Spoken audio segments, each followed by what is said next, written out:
Maayong adlaw sa among mga suking tigpaminaw.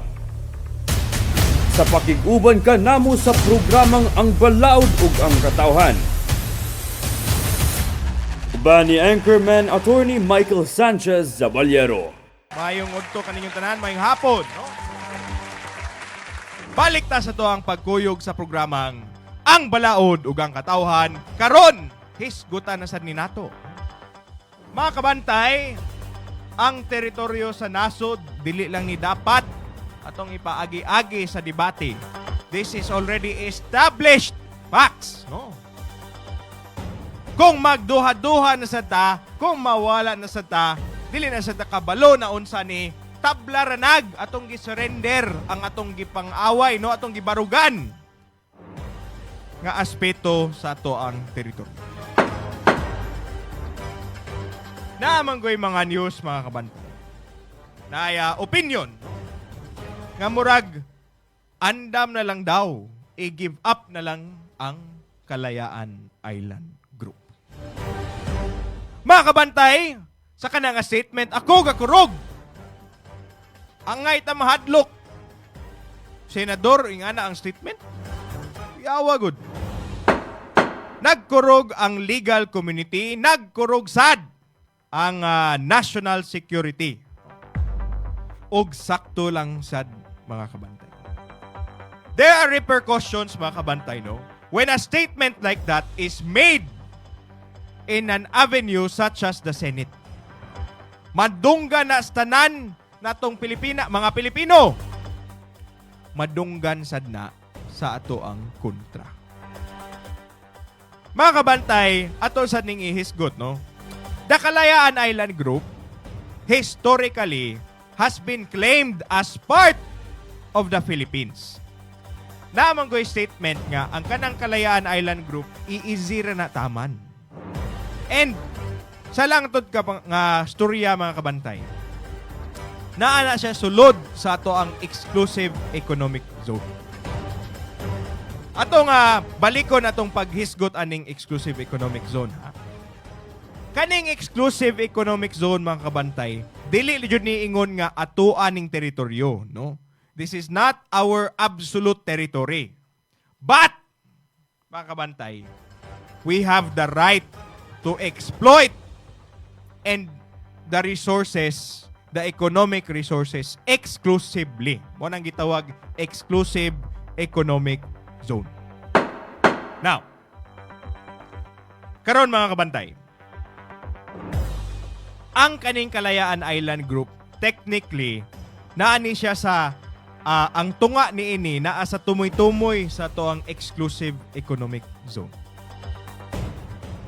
So, unsa may pasabot na attorney? So, it means nga, dili juday na ato adi ay, no? Mahog na tag right to use, right to fish. Mo siguro to ang statement nga, i-give up na lang na, kay di man na ato Karon mga kabantay, if ato nang tan-awon ang Kalayaan Island Groups, kay makit-an nga community. There's a community that flies the banner of the Philippines.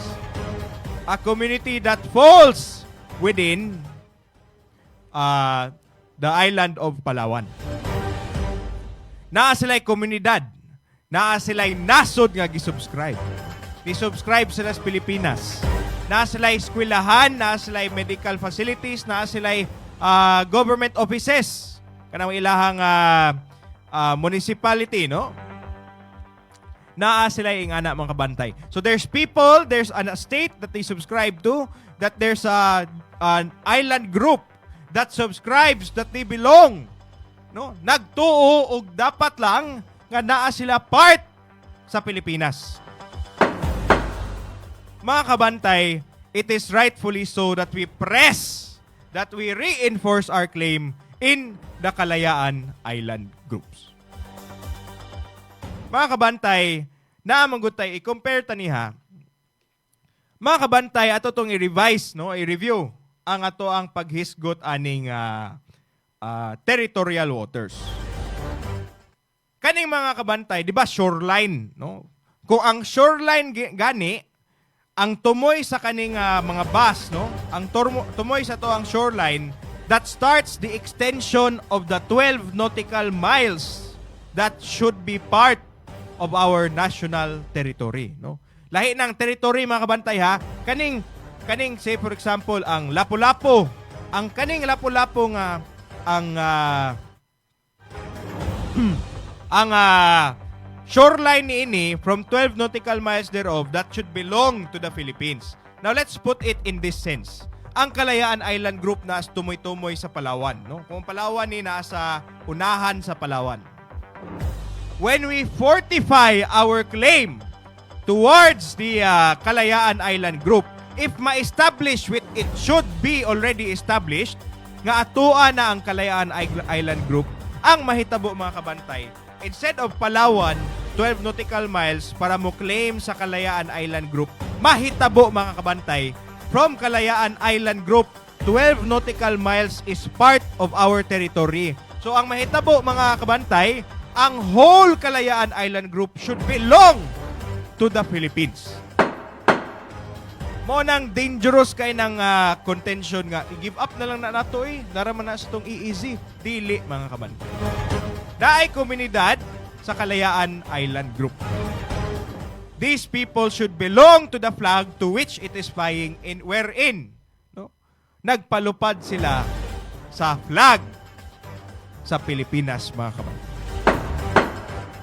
In that sense, sad, if ato ning ibutang og international scale gani mga kabantay, from 12 instead of counting ang kaning 12 nautical miles nato gikan sa Palawan, ang mahitabo mga kabantay, ang pag-count nato sa 12 nautical miles gikan sa Kalayaan Island Group.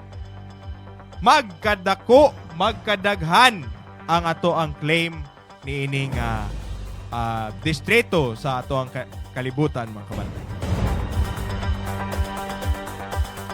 That's why it's very dangerous to submit a claim nga dapat ato ning i-surrender. Dili jud mga kabantay. Di jud na pwede. Kung ako pa nini mga kabantay, ato nang i-push. Ato naman na. Nanong ato man i-surrender? Kung 12 nautical miles gikan sa Kalayaan Island Group, ang kanang tibuok nga Kalayaan Island Group should belong to the Philippines. Now, ato ning i-compare mga kabantay, no? Kay medyo hina man gud ang ato ang polisiya regarding nini. Most nations, they would invest millions of dollars, no? Millions nga dolyares para mo protect lang og usa ka gamay nga island, no? Bisag ing-ani ra na kadak-a. Ila nang ibutang, ila nang i-isolate para mahimo siya community, ilang filapan para nanuman. Because their intention is to extend the 12 nautical miles para mas taas ilang maklaim nga teritoryo. Now, ano man in taong mo give up ta sa tuwa? Uy, nga tuwa naman ta na. The position should have been to fortify the Kalayaan Island Group so that it belongs to us and it extends the 12 nautical mile requirement. Muna siya mga kabantay ha. So, let's do away with the principle nga ato nang i-give up. Di, yun na pwede. Daghan kay tagkwarta nga makalas, no? Sa kawadon sa anang 12 nautical miles nga extension. No? Kay dako kay na siya mga kabantay. Ang mawad-an ta og mga avenues sa pangingisda, no? Itong mga fisher folks. Pagkaon sa daghang pamilya sa atong mga fishermen, mga resources nga mutabang unta sa ato ang ekonomiya, og usa ka military buffer unta kontra sa foreign aggression. Dako kay ning epekto mga kabantay. So ato ning i-fortify ha. The Kalayaan Island Group should belong to the Philippines and we have to fortify our claim because aside from that, we're also extending the 12 nautical mile requirement from the KIG, mga kabantay. Mga kabantay, mo to ang paghisgot nato, no, bahin sa Kalayaan Island Group.